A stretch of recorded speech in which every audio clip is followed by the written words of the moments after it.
leads me to the next issue, which is the Trimet Board of Directors. You know, I've watched these meetings, and you know, it does look like they're asking a lot more questions than they used to. Of course, Tiffany Schweitzer needs to be bounced off of that board right now. Okay, she has questionable ethics. She's violated rules knowingly, and here she sits, and she's very. I don't like her condescending attitude in that board meeting either. Maybe she's trying to be funny or something, but it's not funny. Okay. We want people that are going up in front of you are not a joke. These are serious issues, and these are people that believe in what they're doing. For you, it's just some little, oh, I've got this nice job appointed by the governor because I'm a friend of the governor and the daughter of a major developer. But people that are going up there deserve more than 3 minutes. And, you know, the whole 3-minute thing, it's just horrible, you know? It's just horrible. I know that it doesn't matter what anybody says. They don't care. You go up there, you talk, and then it's lost forever. The only person that actually covers it is me. And I have no audience, okay? I have no audience. Which is why Trimet tolerates me. They know I have no audience. It's like, okay, he's out there, he's doing things we don't like, but basically he's unknown. Even with my flashes in the pen, you know, occasionally something will happen, and I'll get a lot of attention for about a week or two, and then it disappears again. It's like, okay, nobody cares anymore about that particular thing, and so they don't care about me. But they don't care about me in general anyway. So the fact that we're all taking our time should not be disrespected, and they need to change that to 5 minutes. Okay, and 5 minutes could be strictly enforced. Okay, if you give 3 minutes is not enough, but if you had a 5-minute rule, and you say the 5-minute rule has to be observed, I will rule you out of order. If you go over the 5, I'm not doing that to disrespect you, but we do have to have certain structures. Now 3 minutes is just not enough. You know, when she says to John Hunt, you have 3 minutes, that's insulting, okay? Whether you like John Hunt or not, he's still the president of our union, and he holds the office of our presidency, and he needs to be respected. You know, whether we're fighting with him or not fighting with him, that's got nothing to do with the board. He needs to be respected, and she didn't respect him, and I thought it was a horrible slap in his face. But you know, that's what the board has been doing right along. They don't respect the union, they don't respect us.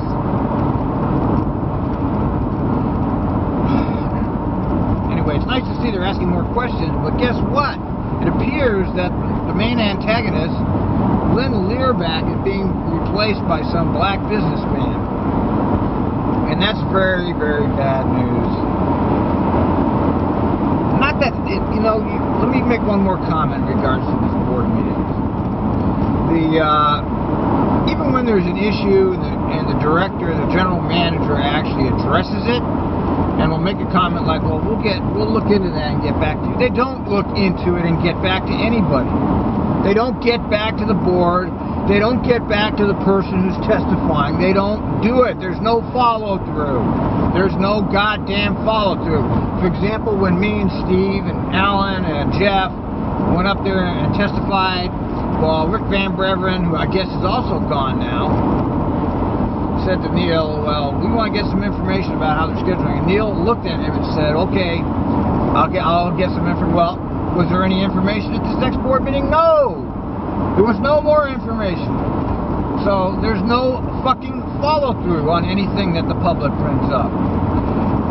Also, I have it on good authority that one of the more prominent reporters of transit issues in this area had requested from Trimet a copy of all the emails between Rick Van Breveren and McFarland that occurred before the board meeting. And he got back a bunch of stuff, but guess what? It was all blacked out. It was all blacked out. In other words, they didn't want him to see it. Now, what is it they don't want him to see? What was it that they were so scared of the reporter seeing that they had to go out of their way to take it out of there? See, this is what we work for. A secret organization which does not care about what the public wants, nor are they responsive to what the public sees. They pretend it's all a big joke. It's all a big, oh, we're pretending we care. It's like Cameron Johnson said at his speech. He said, your budget tool's a fraud. And it is, because the choices were limited to their choices. They said, well, you can make other choices online and you send in your comments. But that's a farce, because they're going to most people are going to be herded like cattle into the system that they set up here. Okay, people will look at that aren't really versed on transit issues like me and other people that are bloggers about this, and there's just a handful of us, and they'll say, oh, okay, we have choice A, B, C, or D, and they'll go, okay, let's cut the union benefit. That's the biggest problem. And so what they're going to roll out here is the responses based upon their fixed survey that they've herded people into a gateway to make the choices that they want. It's a fake. It's bullshit. You know, yet it got a lot of accolades. Even people like Jarrett Walker was fooled by that. I was shocked. You know, they said, well, it would be nice if other transit districts. Well, jeez, you need to do more than just 4 choices, you know. Like have a selection there. Cut the executive staff's pay by 10%. You know, that would have been a nice choice to have up there. West service should be charged at double. That would be, you know, things like that. Halt the expansion. See, people would have definitely said yes, halt the expansion, because publicly people don't want it. One of the last speakers at the board said just that. You're shoving this down our throats, and they are, and we know it, and we can't stop the juggernaut. And this is government right now. They are unresponsive to anything we want. They're just responsive to the business interests. And we all know the streetcar and the rail is usually beneficial to property owners, because what does it do? It increases the property value along the line double, triple, quadruple. So immediately they've taken our money, our taxpayer money, and they've put this line in, and now they've quadrupled the value of the property along the line. So they use our taxpayer money to increase the net worth of people, of property owners. Okay, that doesn't help anybody except the property owners. So, you know, a lot of us are aware of these frauds that they're perpetuating on us. We know the score. We're not dumb. Yet we can't do anything about it. You know, it's like talking to that light post over there. They sit there politely, and I want to also say the complete and total failure of our mainstream media. Why doesn't the mainstream media cover Michael Levine a little bit and a disabled point of view? If there was one thing you really should preserve in all of this mess, it's the disabled people's ride. Okay, that everything else, okay, I can understand. You want to do this, that, and the other.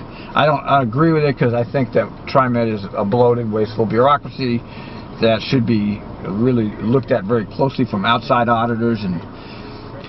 But if there's one thing that should be preserved, it would be the disabled service, because they are the most vulnerable people. They have no way to make any more money. They have no other way to get around. There's no options for them at all.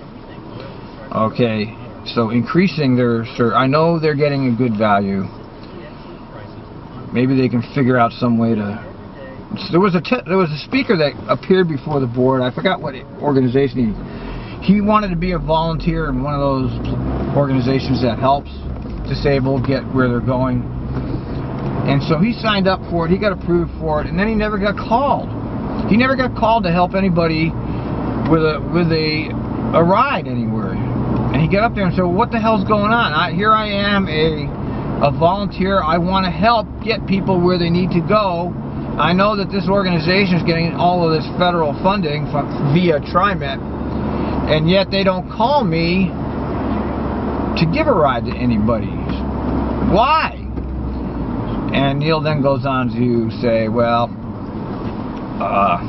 this organizations are very nice, great, you know, the usual patting each other on the back shit that we always get from them. It's always like, oh yeah, you're great, I think you're great. And he'll investigate it. Well, of course, he won't investigate it. It will get dropped. It won't be brought up again by any board member. If you go back, think back to the safety hearings, there was guy there. What was his name? Oh man, a very mild, meek guy, but he was a, what the hell was his name? I can't remember his name. Can you believe that? Anyway, he was talking about safety, and he would get up there and he would lecture the board. He would lecture them. And it was great because he treated them like school children, and I enjoyed that. Robert Butler was his name. His name was Robert Butler.